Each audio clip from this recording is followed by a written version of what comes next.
अंगातल्या उर्मीचा ताव असते, खेळताना काढलेली धाव असते, व्यवहार केलेला भाव नसते,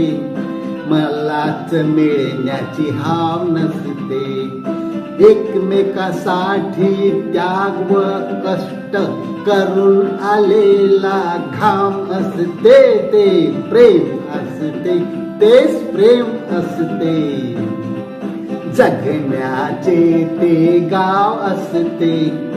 अस्तित्वाचे नाव असते, जिव्हारी लागणारा घाव असते, मनाने घेतलेला ठाव असते, शेवट गोड करणारी आयुष्याची शाम असते, ते प्रेम असते, तेच प्रेम असते.